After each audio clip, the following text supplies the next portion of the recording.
Straight ahead on 12 News, a former Champlain Park coach's battle with ALS and how that battle has not robbed him of his spirit. Plus, up close with bees. Meet a Brooklyn Park beekeeper who wants to see his city's ordinance changed. But first, new details revealed in the case against the Crystal father accused of killing his son. 12 News starts right now. Hello, everyone, and thanks for joining us. I'm Mike Johnson. And I'm Alexandra Renslow. The Crystal father, accused of killing his 10-year-old son, appeared before a judge to ask for a release from jail so he could go to the funeral home to say goodbye to his son. The judge denied that request, saying it is a risk to public safety. Meantime, an unsealed search warrant provides more details in the case against Pierre Collins. The latest details revealed include a knife found in the river near where the child's body was found. Investigators searched the Collins' apartment and retrieved kitchen knives, duct tape, cell phones, and computers. The search warrant also reveals that Pierre Collins returned home in tears because his son, Barway, had been missing for about an hour. The suspect's wife, Yama Collins, told investigators she found that odd because in Africa you only cry when someone's dead, she says. Pierre Collins is charged with second-degree murder. Evidence points toward a possible financial motive for the crime. Collins was out of work and tried to increase the life insurance coverage on his son 2 days before the child's death.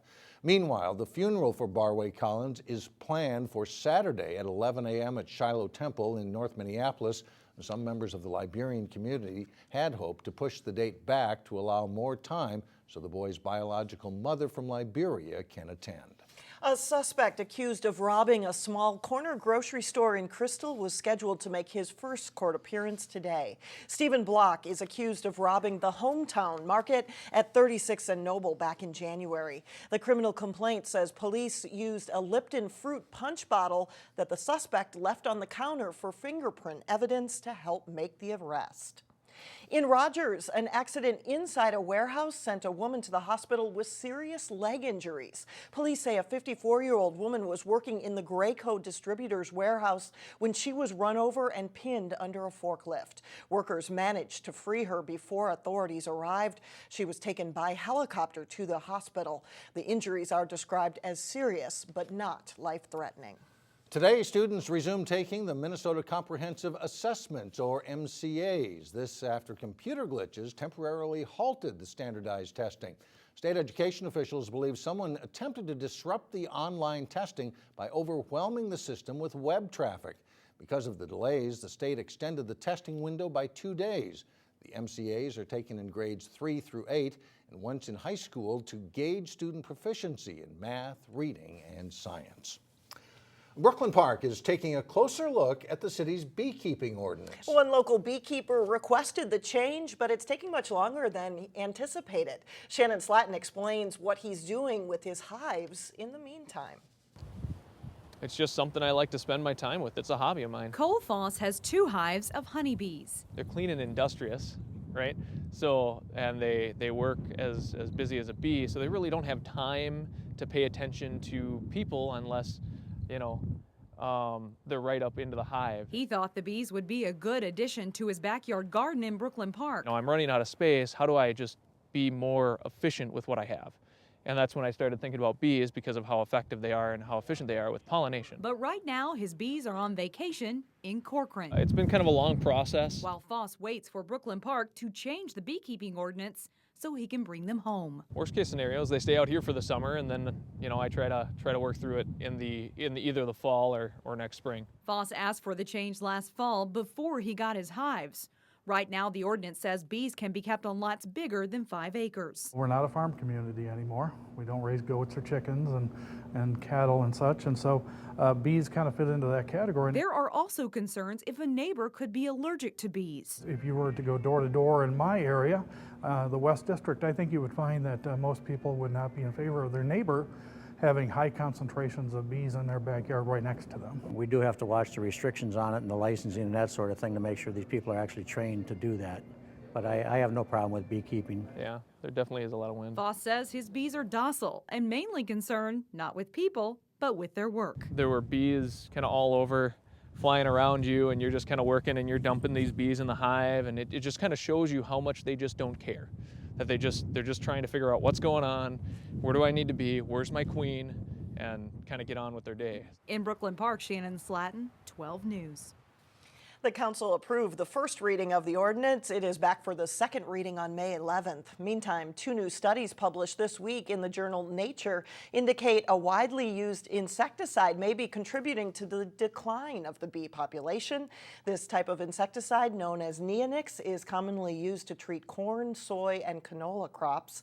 In fact, the risk of using neonics is enough that the European Union and Canada have taken steps to restrict its use. A brand new subdivision in Brooklyn Park will have something new that is now required for larger homes. This home under construction will ultimately have 35 sprinklers once it's complete. Residential sprinklers in new homes that are at least 4,500 square feet in size became a state law in January. Critics of the law say it raises costs. This home sold for about $600,000, and the sprinkler system added about 1% to the cost. Fire officials say it's a small price to pay for safety. Unfortunately, there's still some effort underway to repeal the law. And I think a lot of that is due to some of the misinformation that's in the hands of consumers. And Fire Service feels pretty strongly that an educated consumer would make the choice to have a sprinkler system in their home. Residential sprinklers come equipped with a cover. That cover stays on until the temperature reaches 135 degrees. The sprinkler doesn't activate until it reaches 155 degrees. Well, folks in the Northwest Metro are rallying behind a former Champlain Park soccer coach. Gavin Pugh has ALS and is struggling with the disease, but as Sonia Goen shows us, he is doing everything to fight it. I feel okay. 36-year-old Gavin Pugh is not as energetic as he used to be. Just like this. Gavin was diagnosed in 2013 with ALS. I've known the community and the program for a while. He was coaching the Champlain boys soccer team at the time. So it was exciting to have an opportunity to get involved. ALS, or Lou Gehrig's disease, sidelined him. The condition affects nerve cells in the brain and spinal cord. Is that pushing it too far? Now Gavin can't talk. Your mind is still alive and functioning, and you have your cognition, but it's just your muscles just slowly fade and you just can't move. The disease has taken away so many things. It's really hard to see him go from being so, energetic and full of life to not being able to move. Anything we can do to keep him as flexible as long as possible. He can no longer roughhouse with his 2 young kids, Catalina and Caden. They're so small they don't understand, but I think as time goes on it'll get easier for them. It's also been hard on his wife, Krisha. Do you need to sit up a little more? She says it's hard to see your soulmate suffer. We wanted to grow old together, and it was pretty devastating when we found out about it. While ALS has stolen Gavin's movement and speech, the disease can't touch his spirit and determination to live. He still has a smile on his face, and he just loves being with people. Gavin has 24-hour nurse care that's not covered by insurance. Friends are putting on a benefit to help defray medical costs. We're hoping to get a vehicle for him so we can take him out as a family in his wheelchair now. So Gavin used an eye gaze communication device to thank people. The support has been fantastic from the club and surrounding communities. We are very blessed. Now, Gavin is not alone in his struggles. More than 5,000 people in the United States are diagnosed with ALS each year. There is no cure for the disease. Now, Mike and Alex, a fun run will be held on Saturday. We have more details on our website. And a lot of people backing that family, too. Hope a lot of people come out on Saturday. All right. Thanks a lot, Sonia. Still ahead, we head to Brooklyn Center High to meet this week's standout students. And then later, the Providence Academy baseball team chalks up another win. We'll have the highlights in sports.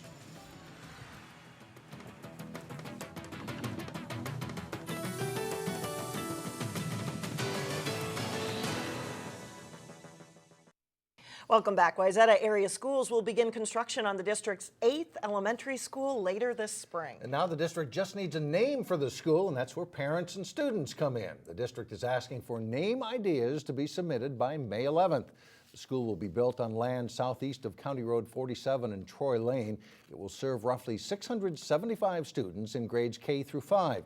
The school board is expected to vote on a school name in July.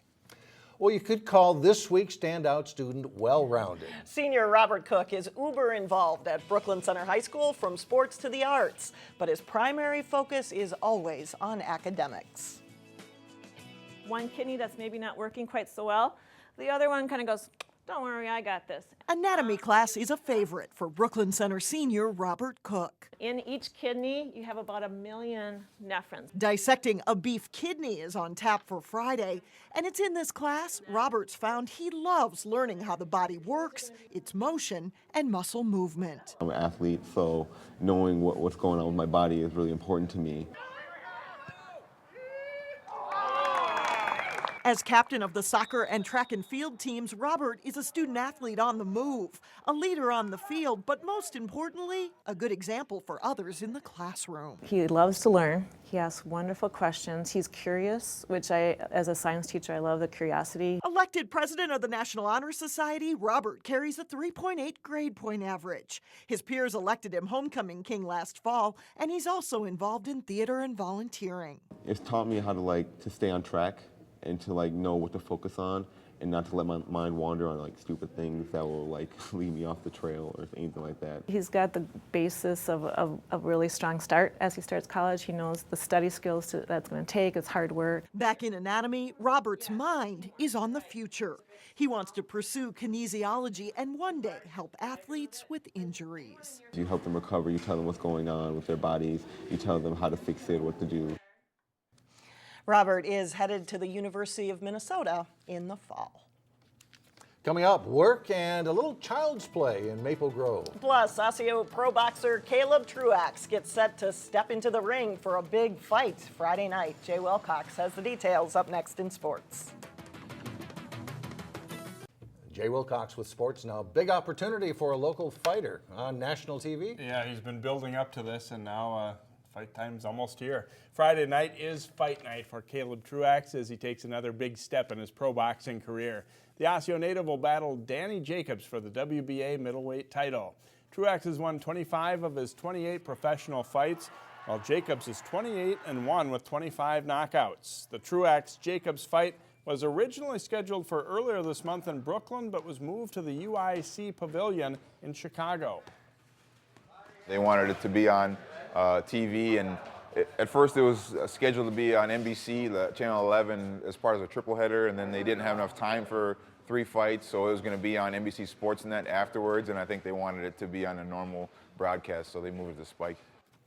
This will be Truax's 3rd fight in a row at the UIC Pavilion, and again, you can see the Truax-Jacobs fight live on Spike TV Friday night at 8 o'clock. Following a season-opening loss on April 2nd, the Providence Academy baseball team had put together a 5-game winning streak coming into their Wednesday afternoon home game against IMAC conference opponent Breck. Bottom of the second, bases loaded, Ben Arndt lifts a fly ball over the left fielder's head. Michael Burns tries to score from second base, and he'll run over the Breck catcher, which is usually against the rules in high school baseball. Danny Fafinski also scores, but it's ruled that since the Breck catcher was in the base path and did not have possession of the ball, that no rule was violated. It's a 3-run triple. Jackson Baird then singles up the middle to bring home Arndt, and it's 5-0 Lions.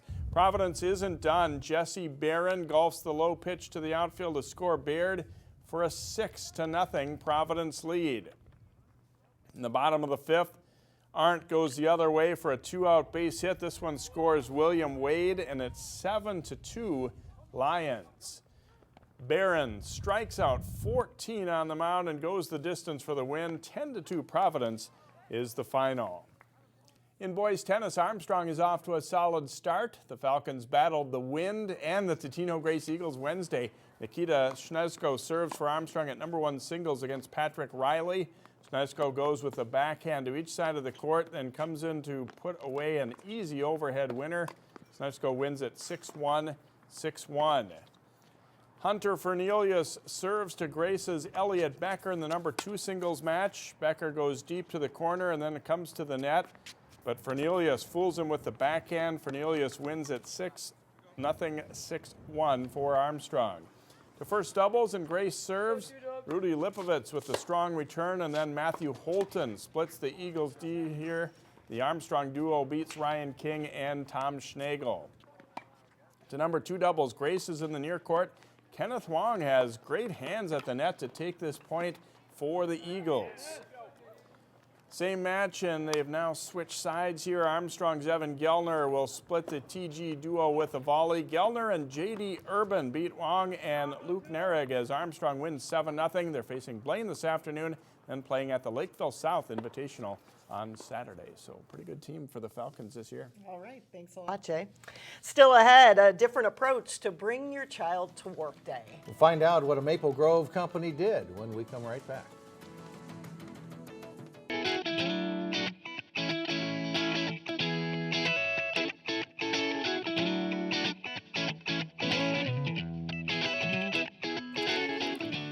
Some parents say they go to work to get away from their children for a few hours, but today marked the rare occasion where parents could willingly bring their little ones to the office with them. A group of 10 kids spent the day at MGS Machine in Maple Grove for Take Your Child to Work Day. The students were asked to form teams and put together machines that take marbles through an obstacle course.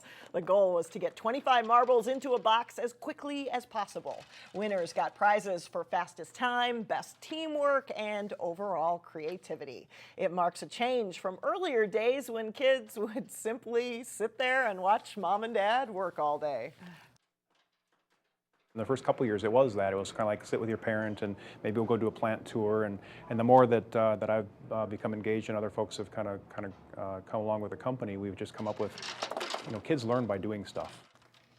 The kids in this group came from schools in Wisconsin and Minnesota and ranged in ages from 9 through 15. And maybe left saying, hey, I want to work there, right? Hey, some hands-on learning there, too. That's right. Right. That does it for us. Thanks so much for joining us. Stay with us. Community Corner's up next. We'll see you back here again beginning at 4 o'clock tomorrow afternoon.